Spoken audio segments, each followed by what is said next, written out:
about the agri-tech, why it is a very important sector in this regard, it has a very wide value chain. And from the level of production, at the primary production level, it's quite a very huge market. And then coming into the value addition, moving towards the marketing and storage, logistics, and of course, linking that sector to the global market is another very huge opportunity. So it is quite very wide. It requires a lot to be done. It provides a lot of opportunity for the innovators, and that makes it one of the most important sector forward. It is, actually, it is. Thank you very much, sir. And Mama, you see, there's something about the development sector, and there are a lot of gaps there. But there's one thing that we underestimate, which is capacity building, right? We all think that these things are easy and we can just venture into them without really having the proper knowledge. And there's gap in this sector. So how do you think startups rethink hiring in a tough economy, right? You know, hiring is another thing because we have a lot of skills gap, right? And that capacity development is another thing. So how do you think startups can rethink hiring in this kind of situation? Thank you very much, Amira, for that interesting question. You are very correct. Hiring has become something that most startups or early stage businesses are struggling with. Sometimes the challenge is, how am I going to pay these people, even if I hire them, especially if I get the experts to work with me? So the missing link is how to pay them, one, and again, how to get the expert service. So what I would propose for startups is train interns in the service you want them to deliver on, have an MOU or a contract with them to learn over time and serve over time. So you see, taking this route to, handling the hiring process is good for everyone. It's good for the business owner, and it's also good for the young people who we are seeking to empower. Thank you. Thank you very much. Thank you very much. This is, please, she actually said it all. And this is where I think the onboarding session is very important. Because a lot of organizations hire without onboarding. Because there are some organizations that you, due to another thing, family members, right? Or maybe because I know somebody that knows this person, I bring them in, and then I'll just assign an unspecified role. And then you'll be jack of all trades. So in the end, that person doesn't have a defined role, and then he's working, but then in the end, they're not delivering. So this is another thing. So thank you very much, Ma. You're welcome. Thank you very much. I'm coming back to my right-hand side. I don't know, who is going to take this question? I should just throw it? Oh, you're not scared. All right. So I want to talk about this solution development, right? And scale up. We have a lot of solutions that we have developed, most especially in terms of the agri-tech, the fintech, but then globally, it doesn't scale. Like when you are nationally, you'll see we develop very beautiful solutions. And then we are seeing as if, oh, we've done it all, we've tried and all that. But then the moment we go internationally or maybe globally, and you are pitching your solution to maybe international investors or international markets, you'll not scale up. What do you think is the problem, and how do you think we can actually do better in terms of scaling up internationally or globally? So, you know that there's something about the human being and the human mind. The first thing is that if you believe it, then it is possible. A lot of times, I happen to have a hub in a university in UNN, and it means that I've seen quite a lot of student pitches. When a student, a first-year student, climbs the stage to pitch, there's something fundamentally different between their pitch and a guy who has been beaten by Lagos hustle. The first-year guy stands on that stage and imagines the world. He's able to lack constraints. He doesn't even think at that point whether he would be able to get money. He doesn't know how much it costs for a flight ticket to Lagos. He doesn't know or care how much it will cost him to set up a business in South Africa. He just stands on that stage, and what you see is the pure beauty of the human brain and how elastic it is. So to your question, the only reason why we increasingly find it difficult to build businesses that scale, myself inclusive, is the constraint of our human mind. Most of us have been thoroughly beaten by the Nigerian realities. That you're saying somebody has a job and he says, I'm going to quit the job, then I'm going to do this. Better hold your job. If not hunger that will wire you. That's already a constraint, right? And as you grow older, it even gets worse. And then the more the uncertainty increases, today you bought petrol for 500. Next month it is 700. It does something with your psyche. Then the final one I would say is, you know, with all that we talked about how technology, especially post-COVID, has enabled us to scale the things that we can do and the area or geography of our interest. You must also understand that a lot of times when we build for Africa. I'll round up now. Most of the times when we build for Africa. And every time I attend conferences outside the continent or I interact with partners outside the continent, I realize that that's just a mental limitation. What you're building may be best suited to Finland, to Australia, but every time you're looking to scale first to Kenya and South Africa, they're also struggling economies, to be honest. And they don't give you the best return on your effort. So I'll stop here, but just to say that it's all mental, and the more we unshackle ourselves from that, the better for us. Thank you very much. So in a nutshell, what the mind can achieve or what the mind can conceive, it achieves, something like that, right? Oh, thank you very much. So we have very few minutes to go, and I would want to conclude, but before I conclude, I don't want us to have a conversation like this while the audience are just seated, because I believe we are all in this field and we are intellectuals as well, right? So I don't know, I want someone to ask question or I ask question to the audience. So please, does anyone has any question? Huzaifa, you have question? No? Okay, the first, okay, you want to eat. They should stop asking questions. You want to chop. Okay, this row, you want to chop too. No question. Okay. Oh. Umar, come. No. Okay, our board chair has a question, so please. Okay.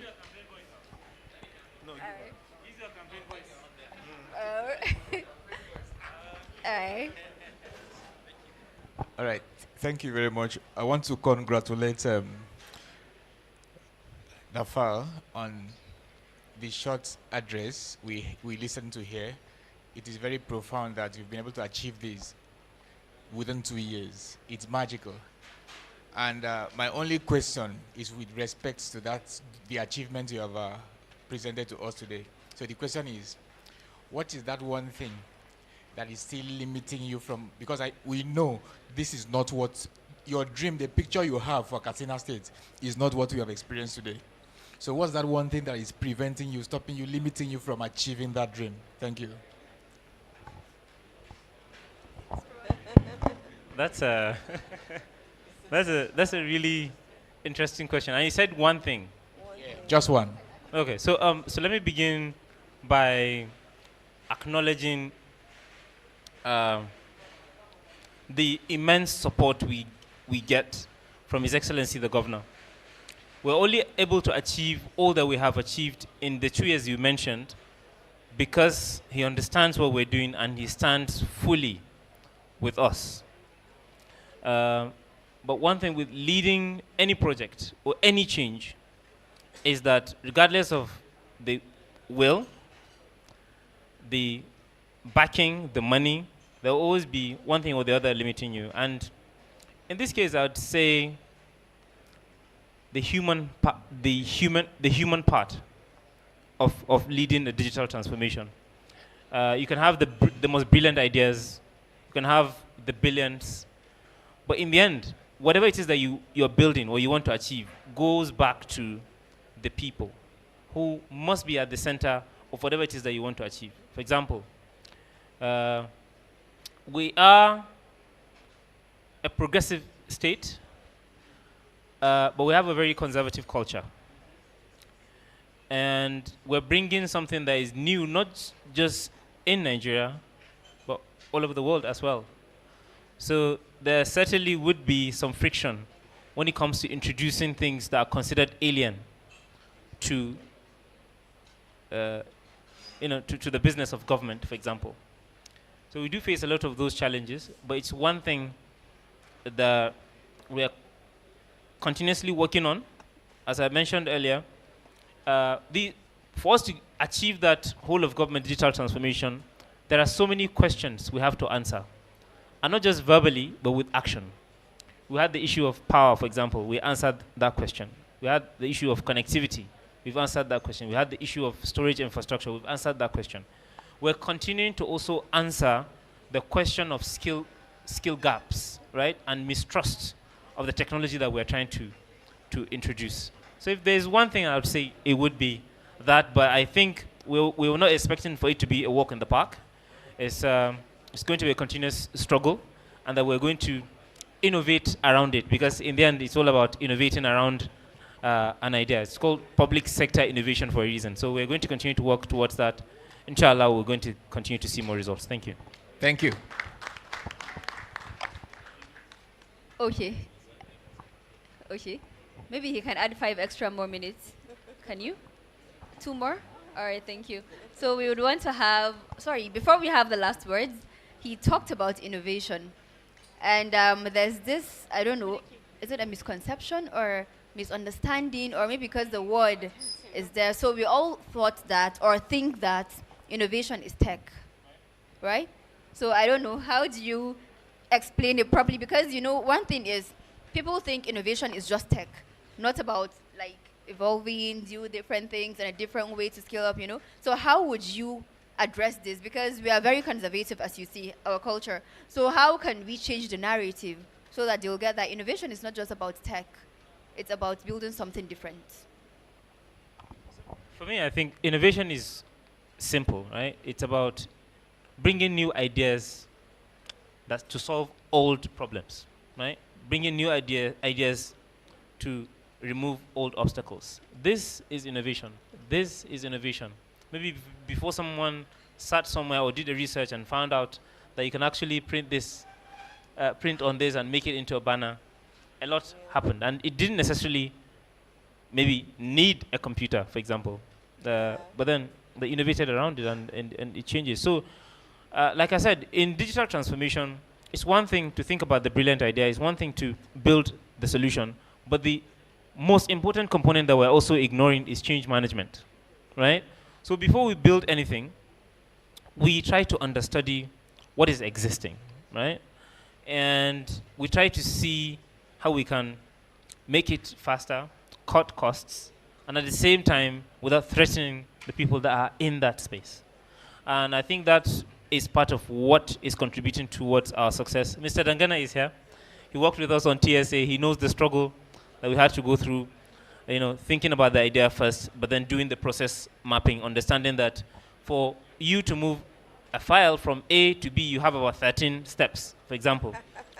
We'll document it as it is, but we'll come sit down and see how can we collapse these 13 steps into maybe 1 or 2 steps without threatening the people that are on that line, right?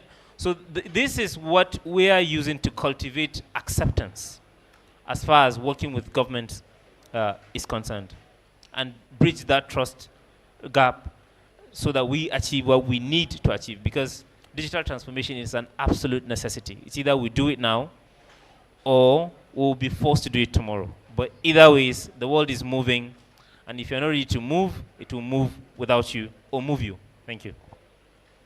Oh, thank you very much. And that will be your last, because we don't even have time. So, Mr. Charles, I believe you struggled before you are able to bring in people to understand your vision. So how do you manage this? That's your last question as well. How do I manage?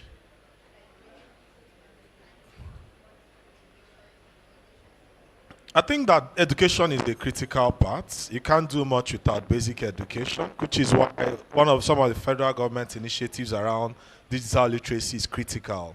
If you remember the early e-commerce startups, all of them failed. They failed because many people who had cards were not ready to put those details online, even though they were educated. They failed because not a lot of people had cards that worked. You know, so there are so many other things that affect people joining you. But I can, again, continue to mention the aspect of the human brain and the capacity. What can become infectious? How do you engage people? Your ability to communicate can actually make even the most conservative people follow you on a journey that they didn't think they would have gone on. Thank you. Thank you very much. And lastly, Mr. Uganiu, coming from the Kano part of Nigeria, and we know how deeply it is before you engage a lady or a girl to understand this journey. How do you think you personally and your organization would do to improve this and make them involved? Like inclusivity, how do you think you can do better? Yeah, inclusion when it comes to women, it's, I mean, ladies and women, it's quite very difficult in this part of the world. However, that's part of my passion, is right from back in the university. I have that passion for involving women and ladies into processes, leadership, and the rest. But then, of course, when we come to start working, and one of the biggest issue is some women doesn't want to mix with men, some wants to do it, and things like that. Sorry. Please, the caterers, can you please take it down? The food sector, please take it down. Thank you. Yeah, so for example, recently one of the training we did was the turnout of women was very poor. So what we did was we created a special cohort that we call women only cohort, female only cohort, and we launched it, Female Tech Bridge Fellowship, and we got a lot of applications, and we do it. So it's just about innovation as well. When this one work, you iterate, and then you create a new way, and then you get it done. The most important thing is the passion, the desire to make things work, and that spark the innovation in you, and then you get things done. Right. I can testify because I think I'm in your shoes at some point. Thank you very much, sir. So lastly, Mama, being in the ecosystem, right? I am sure, I don't know, obviously the type of the country you are might probably not be as conservative in traditions and about, you know, limiting girls to do some aspects where I believe you have underwent some challenges before you're able to be where you are. So can you just maybe tell us one of those challenges?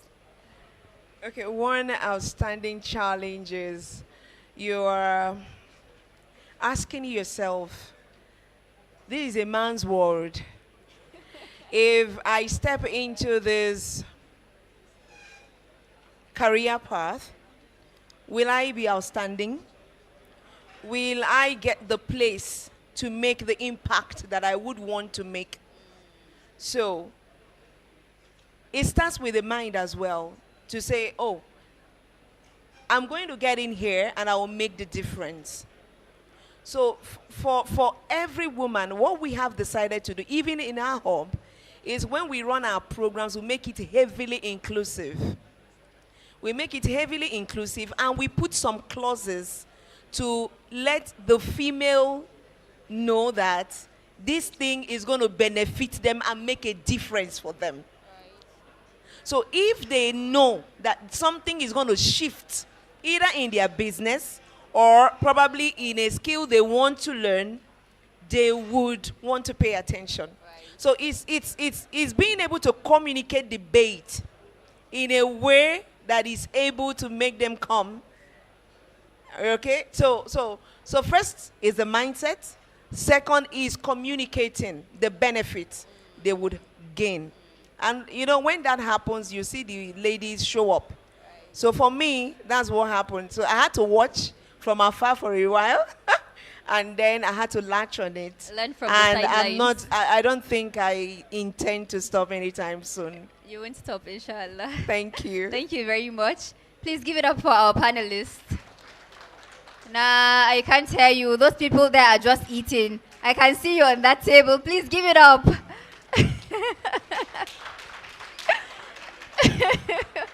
Thank you very much, Mr. Charles, Mr. Naufal, Mr. Alganiu, and Mama. We really appreciate having this conversation with you, and we wish everyone all the best and Johnny mercies to everyone. So I think we can call it a night from here. Thank you. Okay. Okay. With whom?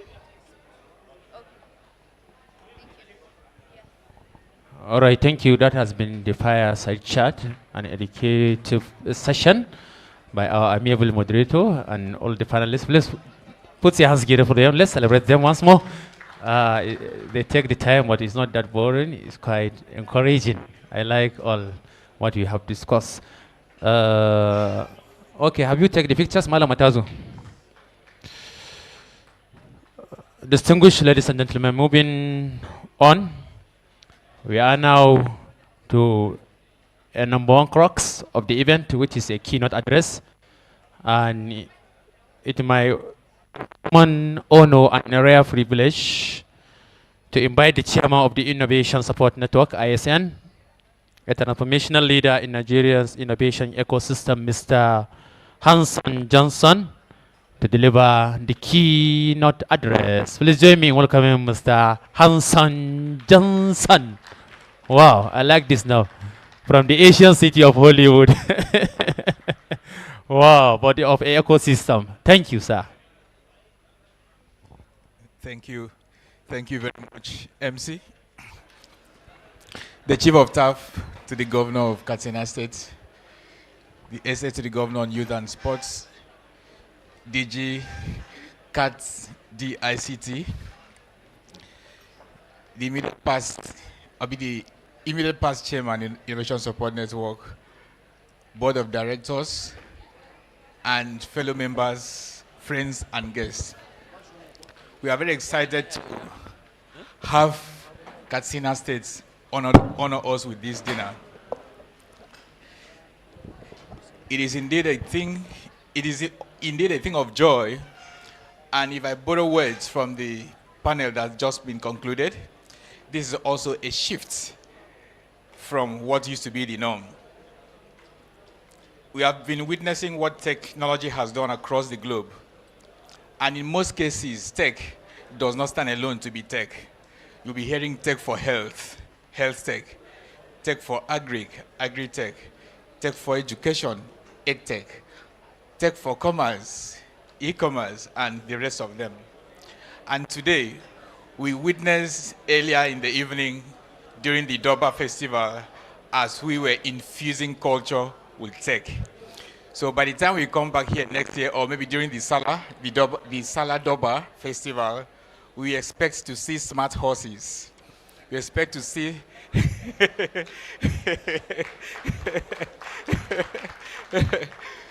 so we expect to see smart horses. At the end of the festival, we should be able to know which horse worked harder than the rest, how many kilometers each of the hosts is covered, and how we could make use of that data to even generate revenue for Katsina State. And Innovation Support Network is here, not just for this event, but committed to always support and partner with Katsina State Government in whatever that we will be able to, within our capacity, do together to continue to develop the economy of Katsina State. So I'm using this opportunity to once again say thank you. We will come back no far. So this one, you invited us. We will tell you that we are coming. And when we come, we are going to sign more papers to the glory of this state. Thank you very much.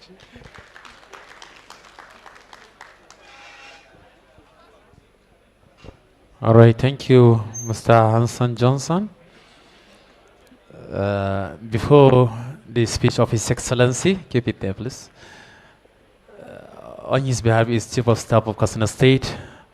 I shall now be inviting two progressive personalities, respected ones. First is the founder, Kirkira Innovation Hub, Malam Huzaifa Yakubu Musa. Can you come forward to deliver just 2 minutes goodwill message?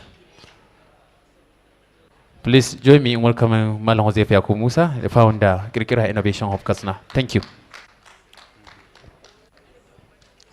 The Chief of Staff, Katsina State Government, Dr. Abdulkadir Muhammad Nasir, my personal mentor, the DG KATDICT, Malam Naufal Ahmad, the distinguished guests, fellow innovators, welcome to Katsina. When you come to Katsina, we call ourselves, we pride ourselves as the home of heritage and hospitality. I believe when we met at the stadium, we showed you the heritage that we are talking about. And now we are talking about the hospitality. I hope you are happy and you are enjoying your stay in Katsina. Are we happy? So on behalf of ISN, that is Innovation Support Network, I wish to thank the government of Katsina State for honoring us with this special experience, that is to experience the culture and heritage of Katsina State. You know, when we are coming to northern Nigeria, what we expect to see is the culture and heritage. And I believe that is what Katsina State Government has given to us. And we really, really appreciate this gesture. And for our fellow innovators, I wish to welcome you again. And on behalf of Katsina State, I wish to welcome you and call you to come to Katsina State. During our Salah, we have the most colorful events during the Salah festivals. You know, when I say that we have the most colorful events, you know, even Kano, they don't have a head now. We have the most colorful and the most organized Salah celebration. So if you want to enjoy your Salah, please come to Katsina. We are going to host you and we are going to give you that heritage and hospitality. So please keep coming back, but don't come empty-handed. Come with opportunities for our Katsina State youth. Come with partnerships with our Katsina State government and partnership with our northern and Katsina State ecosystem.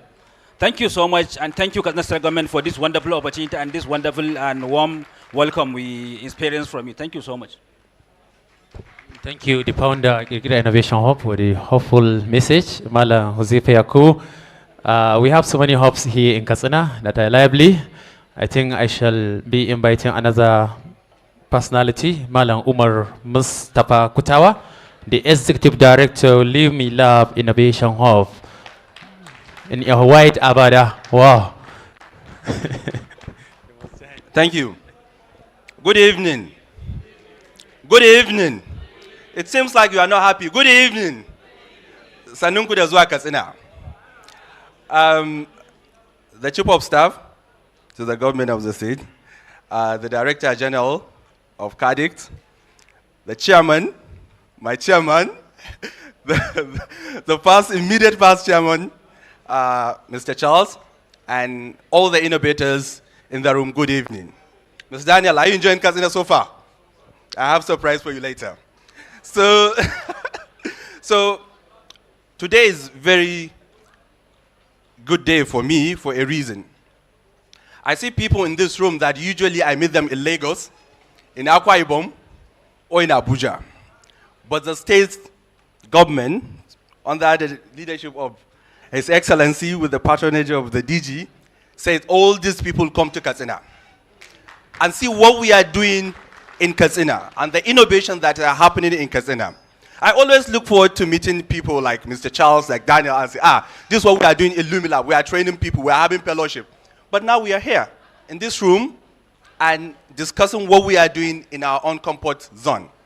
So I'm very happy and I'm very delighted to see all of you in this room. I'm looking forward to hosting you more and more. Soon we'll invite you to come for Katsina Tech Week, where we have a whole week of innovation and transformation in Katsina State. So ladies and gentlemen, welcome to Katsina. Wow, this is a flag bearer of Katsina State, Umar Mustafa Kuta, with this speech. But as you are starting mocking our neighbors of Kano State, I shall be inviting next from Kano. So I will invite Icon Paruk, start of Kano. Icon Paruk, please. Come fire him. Where is Icon Paruk? Is he here? Wow. So you have heard all what Kuta have said. Thank you very much. So it is Spark Lab, not Startup Kano. So what I will say is, Katsina, yes, Munyada, home of hospitality. Yes. And you guys are doing, to be honest, you guys are doing great. Great, so saying. What I'm saying is that you guys are in no competition with Kano, but I will say that,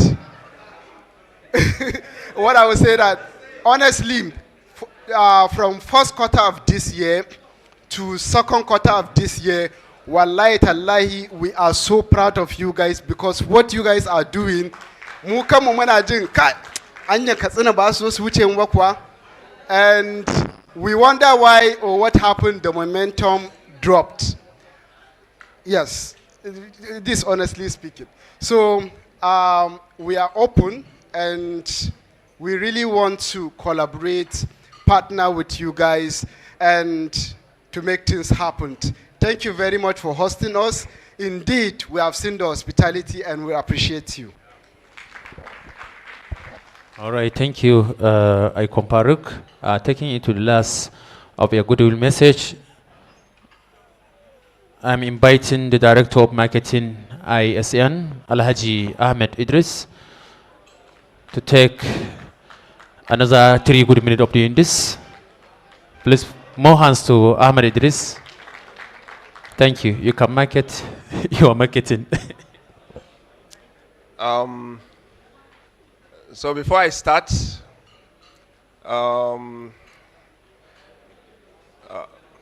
the Chief of Staff to His Excellency, the Executive Governor, the Director General, Dr. Naufal, Mr. Naufal Ahmad, the Board Chair, ISN, Mr. Hansen Johnson, the immediate past Board Chair, Mr. Charles, and my fellow innovators, my fellow directors, and distinguished guests. It's a pleasure to be here in Katsina once again.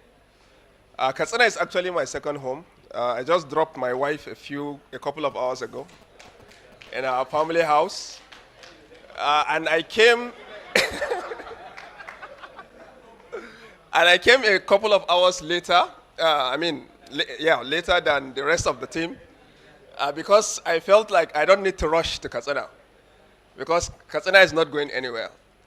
And it's true, it's the home of hospitality and heritage. We can all attest to it. I would like to invite the innovation ecosystem, not just in Katsina, but in the whole northern Nigeria, to look at ISN as a friend and as a partner, also as a community that they can come and key into to assess opportunities, resources, and funding. ISN has shown itself to be not just a national movement, but with a potential for becoming an African and continental movement. So today we've laid that foundation in the southern states in Abuja, and the two of the Cardassian states, Kano and Katsina, have also solidified that foundation. So please, our doors are open for partnerships, collaborations. The new board of ISN is very welcoming and promises to provide you with all the support and resources that you need. Thank you. Thank you, Malam Ahmed Idris, for such a wonderful goodwill message. Moving on, ladies and gentlemen, we now move to another important moment in our program, which is going to be very crux. The address of His Excellency Malam Duko Umar Radda, PhD, CONFNEH, Gwagwarang Katsina. On his behalf, this address will be delivered by the Chief of Staff, Honorable Alhaji Abdul Qadir Mamman Nasir, the Box of all time. Please join me in welcoming the Chief of Staff as he presents the message of His Excellency, the Executive Governor of Katsina State. Please, more hands so our amiable Chief of Staff. Please, can we give a stand ovation so that he can take the podium as it is.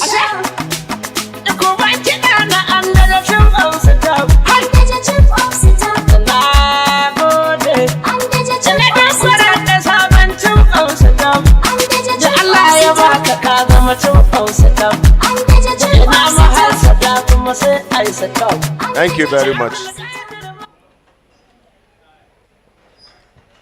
Thank you very much. Please, you may take your seats. In the name of Allah, most gracious, most merciful, the Special Advisor to His Excellency on Youths, the Director General, KATDICT, Chairman and members of the Innovation Support Network, innovators, investors, development partners, and our good guests, good evening and welcome to Katsina. What I'm about to read is the speech of His Excellency, the Governor Katsina State, Malam Duko Umaru Radda, PhD, CON, the pioneer governor in the drive of promoting ICT development, especially in northern Nigeria. So whatever I read, I'm reading a script that is the speech of His Excellency. Anything I say correctly or rightly is the word of His Excellency. And if by my speech I say anything wrongly, I take it to be mine. So it is a pleasure to host you tonight, and it is even more gratifying to see Katsina continue to attract some of the most conversations around technology, innovation, and entrepreneurship in Nigeria. In the last 2 years, our state has witnessed a steady rise in the number of investors, ecosystem leaders, and tech organizations coming here not by chance, but because we have deliberately created an environment where innovation can grow and where technology can be used to drive a more efficient, data-driven, and knowledge-based economy. Only a few months ago, we hosted the Arewa Tech Festival, which brought tremendous energy, opportunities, and visibility to our young people in the ICT sector. Today, ISN is here for its annual gathering. When and where events of this scale keep coming to a place, it is a signal that something is working. It tells us that our efforts are being noticed and that Katsina is fast becoming a natural home for technology and innovation in northern Nigeria. Our administration believes strongly that the digital economy will define the future of work, the future of governance, and the future of business. And if we want our young people to compete at national and global levels, then we must give them the tools, infrastructure, and policies that will open doors for them. That is why we have placed significant emphasis on building the right foundation. Tonight, I am pleased to share that the state government has committed to establishing a modern, state-of-the-art data center in Katsina. This facility will serve as the home of government data, strengthen our digital public services, and support startups and innovators who need reliable infrastructure to build and scale their ideas. This data center will be one of the most important digital infrastructure projects in the history of our state. And it will anchor many of the innovations we plan to roll out in the years ahead. In addition to infrastructure, we have backed our vision with strong policy support. Recently, I signed the Katsina State Startup Law, a forward-looking framework that places our young innovators at the center of economic development. The law creates the Katsina State Startup Fund, which is projected to hold at least 2.5 billion naira. As provided in the law, the state government has committed and will continue to commit 250 million naira every year to this fund. We are working actively with investors, venture capitalists, and partners to raise the remaining funds through what we have named the Angel Support Network. This fund is not just a financial instrument. It is a statement of intent. It signals our resolve to lift promising ideas into viable businesses and to position Katsina as one of the most competitive innovation ecosystems in Nigeria. We are also expanding into areas that will directly create jobs to our youths. In collaboration with the Office of the Vice President and Outsource Global, we will soon launch a business process outsourcing hub in Katsina.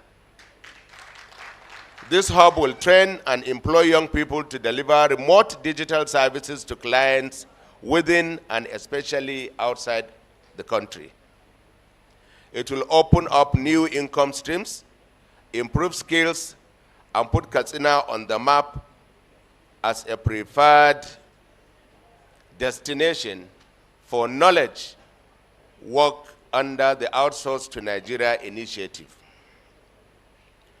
But infrastructure and policy mean little without talent. This is why we are looking and working closely with the Federal Ministry of Innovation, Digital Economy, and Empowerment to establish innovation labs that will focus on building real, practical ICT skills ranging from software development and cybersecurity to AI, robotics, and other emerging technologies.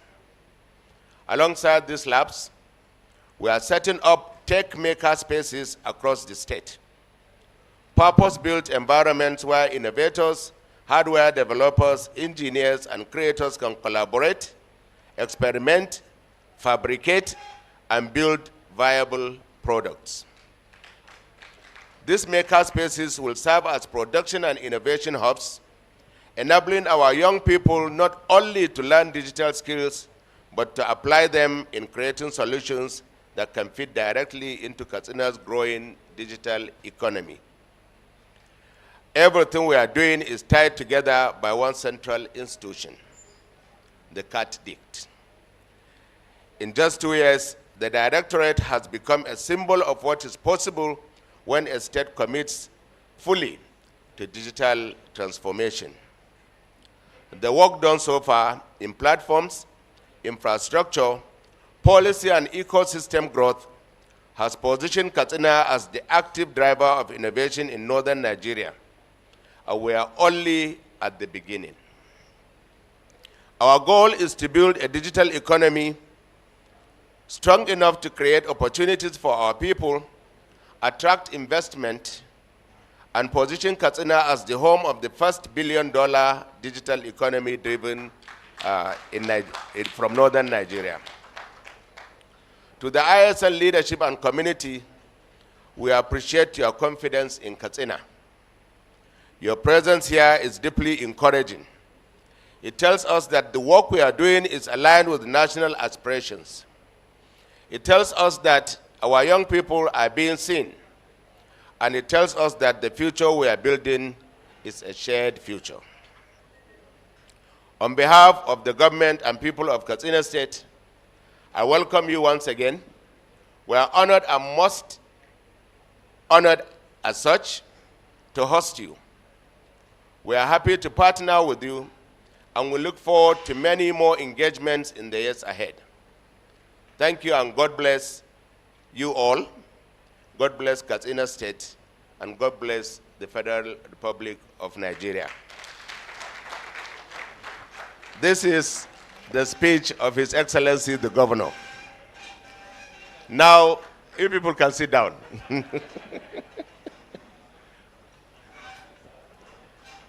When the time came for questions and answers, when the panel was seated here, I felt it was not right for me to ask a question because I wouldn't know which question anyway to ask.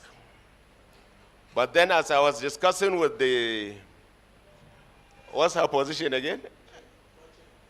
The board chairman. I now said, what are you people from the Northwest especially? Kano and Katsina should not be in competition. Kano and Katsina, including Zamfara, Kebbi, Sokoto, Jigawa, and Kaduna, should be in very, very robust partnership. Because, as one of the discussants has mentioned, agri-tech happens to be the most veritable tool that this zone can use to achieve greatness. Why have the governors not sent their representatives here? Is it that you have not invited them? Or you people have not developed a concept that will entice them, that will show them that from land preparation to consumption, there are more than 20 active, viable opportunities. From tractorization to supply of agri input, to farming techniques, to harvest, to processing, and to even eating. We have just eaten a very sumptuous dinner now. When I came and I saw that people were not eating, I had wanted to go back because I didn't come here to just listen to speeches. I wanted to eat something. Alhamdulillah, the food I ate, very nice food. My compliments to the caterer. So I'm urging you people that are from the Northwest especially, develop something for your governors. Knock on the doors of the governors. We all agree that tech is the way out of any doldrum that we are in today, from security to manufacturing to production, and name it. But some of us, you need to knock on our doors, give us a blueprint that will show us that you can achieve X, Y, Z with little or no money involved, because you already have the variables. The land is there. When you have land, you have like 50% opportunity. Then we have the population, the people, the teeming population. And the most important in the population is our youth. We have a population that is over 45% youth. So you either make your youth useful or your youth will make you useless. Thank you very much. May God bless you all.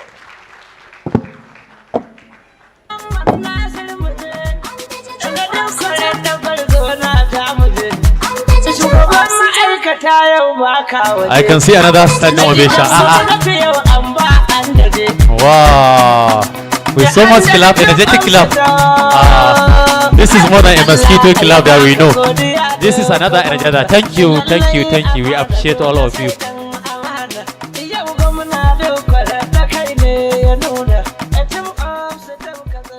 All right, thank you. That has been very rich and also enriching the address of His Excellency Malan Duko Morada, read by the Prime Box, the Chief of Staff, Honorable Alhaji Abdul Qadir Muhammad Nasir. Please put some more hands to the Chief of Staff of Katsina State. And with this very, very inspiring speech of the day, I would like to take us to another zone, a zone of entertainment. And it is the last of it. Then after the entertainment of 3 to 5 minutes, then we'll take a group pictures and then a closing prayer and go. And we have an intellectual property of Katsina State, the Gogari Modern Singers. They are here in group. We are to refresh our spirit with them.